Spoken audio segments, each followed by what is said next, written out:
What's going on, everybody? Happy New Year. Matt Steinmetz and Evan Giddings. Dal DeGroot Johnson is off today. Apparently, I was the only one who didn't know that. Yeah, that one's on you, Stan. I already texted Guru and asked him if he was listening today, because if he's not listening, I'm going at him big time. Well, I just hope this isn't a sign of the non-year of Steiny, because 2023 is officially over, brother. Oh, my God. You're right. You're right. I went out with a bang. Yeah, you did. But so do the Warriors. Yeah. Anyway, I hope everybody's doing well. We got a lot to talk about today, and I do have to share something. Tough start to New Year for your boy. It's a new year. Lost my wallet. Didn't realize it till today. I've been home for the last 2 days. Haven't left the house. Pretty sure it's still in the house somewhere. But I couldn't find it this morning. And so it's just so unsettling. And I know what everybody thinks. Oh, Steiny got after it. He lost his wallet. All his credit. No, not really. Not really. It's been a better story. I saw it I saw it on the kitchen island, and then now I don't know where it is. Even island? Yeah, you know, that island in the middle. Oh, yeah. And then, so anyway, your boy is really hoping that at some point in the next 4 hours, I get a text from somebody at home saying, hey, we got it. Just don't let it make you be unbecoming. No, it's so unsettling. It's like, it's I'll do an hour of the show. By the way, the boss right now fuming, saying, wait a minute, you haven't been on the radio in 2 weeks and you're talking about your damn wallet? We got Niners. But yeah, that's what we're doing. Anyway, hopefully I'll get a text that the wallet has turned up. But you'll be happy to know that I borrowed a Clipper card today and got into BART, and then it had insufficient funds. And I'm sure you wished everyone a Happy New Year on your way in. Well, I couldn't get out of the BART station in Montgomery. I'll be honest. You want to come get me, the coppers? Come get me. I walked through. I had to jump through. I had insufficient funds. I'll get you on the back end. I didn't have my wallet. I had my no Clipper cards. I got a Clipper card from Susan. Didn't have enough. Now I'm stuck in Montgomery. Stuck in the city. Yeah. That's coming back. If you want to drop by. That's true. Drop off Sud. Feel free. That's true. All right, but I'm going to get through it, I think. We got two teams to talk about going in opposite directions, it looks like. 49ers and Golden State Warriors. And obviously the 49ers number one seed in the NFC. They beat Washington, 2 days ago. They got thumped by the Ravens. Yowza. But that's in the rearview mirror. Couple things that I'm just going to start out the show. You guys know the number, 888-957-9570 is the number.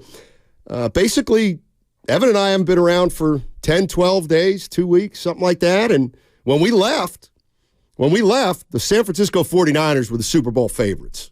No doubt about it. No doubt. Super Bowl favorites. They're not right now. 12 days later. I think they might technically still be the betting favorites some places. Really? But I think, to me, that's more of a reflection of the conference that they play in. But if they were, like you posed this before they played on Christmas, if the Ravens won that game, which they ended up doing, I don't think they'd be favored in a game against Baltimore if they played them again. How could they be? I don't know. But anyway, the 49ers, they made up for it on Sunday, beat Washington. Philly loses. They clinched the number one seed in the NFC playoffs. The Golden State Warriors. Here's where I'm going to start with the Warriors, because I've been noticing this, and I just wanted to run it by the boss too, and he concurred. And Evan, I know how you feel, so you can jump in. I'm watching the Warriors this year. They're 15-17, and they're 15-17. That's what they are. And yet, over the course of the last week or two, I keep seeing more and more and more criticism of Steve Kerr. Steve Kerr can't adjust. Steve Kerr, too enamored with the old guys. What do you guys watch when you watch a Warrior game? All you Warrior fans out there that think Steve Kerr's a terrible coach and is hurting his, like, what game are you watching? Are you watching Steph Curry incapable of making a shot? Are you watching Klay Thompson deteriorate in front of our eyes? How is that Steve Kerr's fault? Now, all of a sudden, the plays he's designing, the shots they're creating, aren't as good? Bottom line is, what do you want him to do? He's stuck with players who are in decline. You all wanted it, most of you. You all wanted this to stick as long as possible. He's also playing the youngsters more than at any juncture in his coaching. He's playing the young guys. Never occur to anybody out there, this team ain't that good anymore. This team might not be that good anymore. Anyway, to me, when you make a list of the Warrior problems, Kerr's like 8 as far as I'm concerned on this team. But he still is a part of the problem. Now, I think... How so? How so? How is Steve Kerr part of the problem?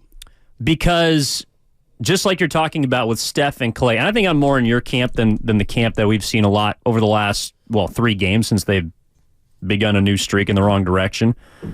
But if the Warriors have, like, Steve Kerr's got more choices than ever to make about who needs to play, his rotation, matchups. Like, he's got to do more in-game decision-making than ever before. I think that's fair. So if there are, let's say, 10 decisions for him to make in a game, okay, I think he probably gets 6 or 7 of them right. And getting 3 or 4 wrong is not that big of a deal unless, to your point, your team is not that good anymore, or your team is just another team, which the record currently reflects. Like, they're 20th in defensive rating, they're 14th in offensive rating, they're a middle-of-the-pack team right now, and they're 2 games below 500 as a result. But when you have so many tight situations or games, there does need to be a person that can press the right buttons at the right time. And I don't think Steve Kerr has pressed enough of those buttons. Now, you might say, hey, that's the difference between being 17 and 15 and 15 and 17, but that is a big difference. So, to me, Steve Kerr is not the largest issue, but just like everyone else, he deserves some of the finger pointing. To me, the issue with Steve Kerr is on Mike Dunleavy and Joe Lacob. Period. End of story. And the reason I say that is because Steve Kerr is Steve Kerr. Steve Kerr is the same coach he was day one. He's leaned to the veterans all the time. That's who he is. If you want to play young guys, if you want to change your strategy right now, all right? Joe Lacob came into this studio earlier this season talking about a championship. They have another championship in them. Okay, well, if you think you have another championship in you, well, then Steve Kerr's the coach. If you don't, if you look at this team maybe more realistically and say, you know what, this team's probably not a title team. So maybe we should go in I don't know what you do. You made this bed with Draymond Green. All right, you made this bed with Andrew Wiggins. So you want somebody else to coach this team to reprioritize some of the younger players? You got to get another coach. You can't ask Steve Kerr to do something that he's not. You wouldn't get Phil Jackson to coach an expansion team. So if you don't like Steve Kerr, tell Joe Lacob and Mike Dunleavy to get off him then. Where I don't think Steve Kerr has been as bad as people have made him out. Like, if you look at the season right now and you go through all the decisions that he's made, I don't think, like, he hasn't been out in front of the issues with this team, but he's reacted to them. And I don't really know how you can fault him for that. Like, I don't know what people want more of him. You know, is it benching Klay? Well, he's done that twice now. Like, Klay hasn't finished a game in the fourth quarter twice now this season. That's something that Kerr would never approach. I don't know if people want him to bench a particular player. Maybe it's Klay. Like, he's benched Andrew Wiggins. He's benched Kevon Looney. He has benched 2 or 3 at different points champions on this roster. And for a guy that is labeled as stuck in his ways or being in the mud and living in the past, I think he's coached more in the present than ever before, and for whatever reason, that's not good enough.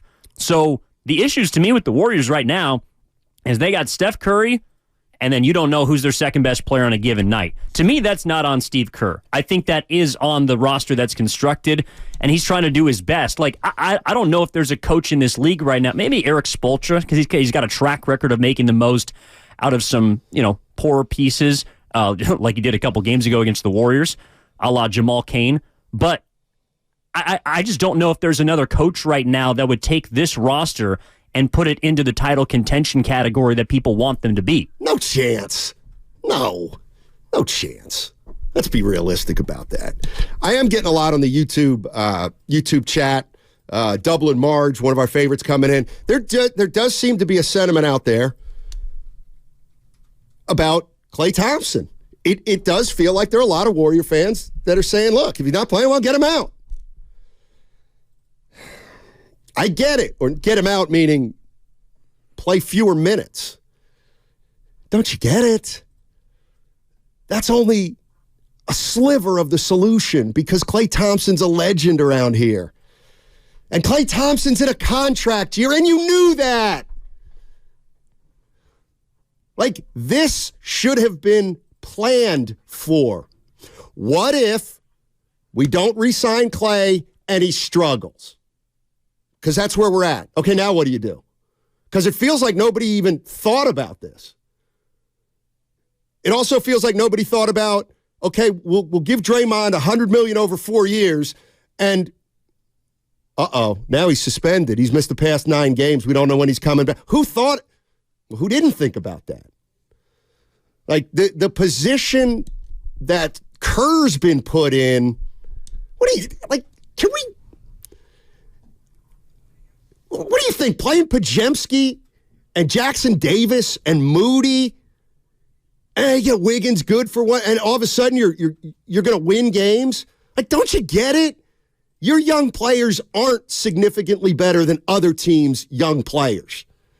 Like, everybody likes Podziemski. I like Podziemski. I like all their young players. But every roster's full of young players like the Warriors have, and most of the teams' young players are better because they've been playing more. For people to have watched this team for 12 years and actually seen the last couple years lead to this point, and now they say, well, Steve Kerr. Steve Kerr? My God. Anybody who watched this team over 10 years knew that there was going to be a point when they were going to have, okay, so here's what I'm hearing. Everybody out there that's down on Steve Kerr, okay, double it up and go move Klay Thompson.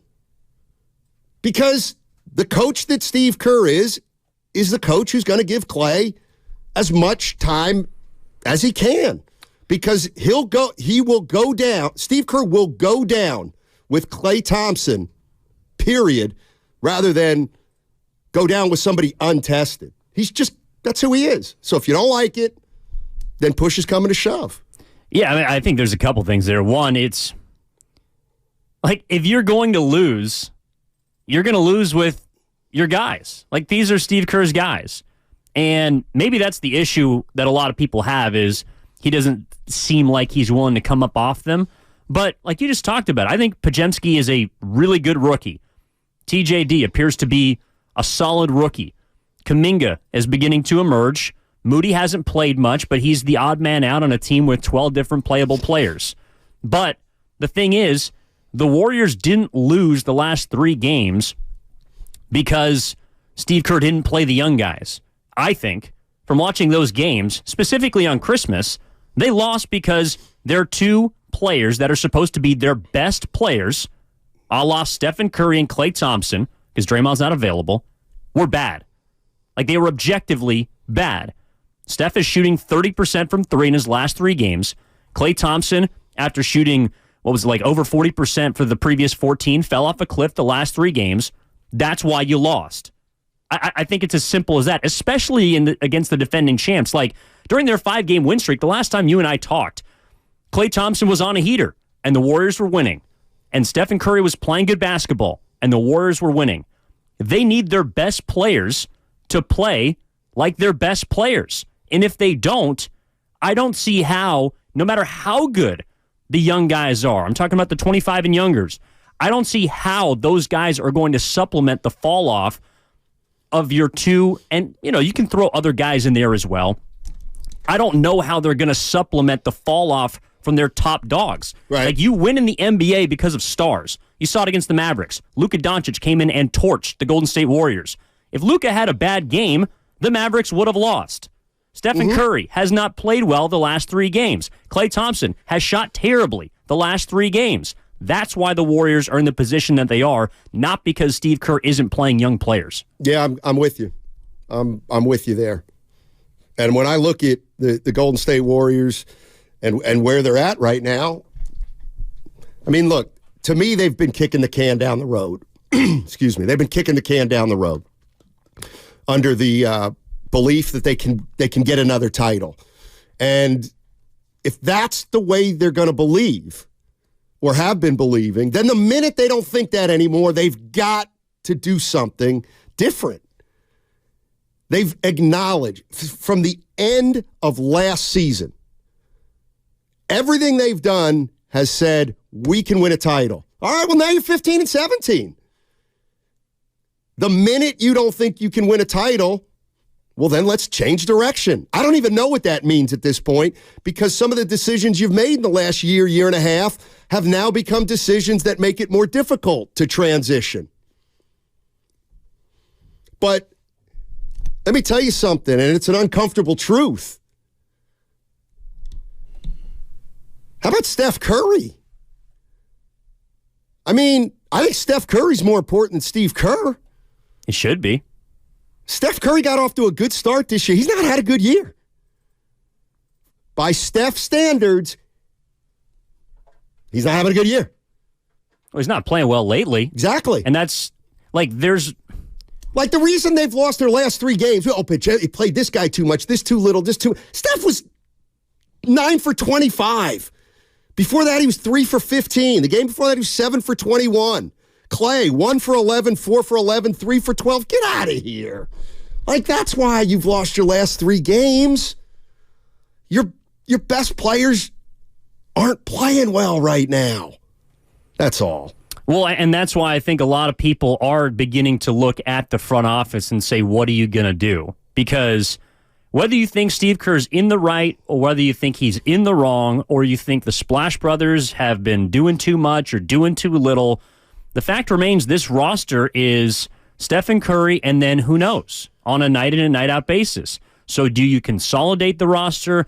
Do you try and, I don't know, get ahead of the decisions that you have to make this offseason?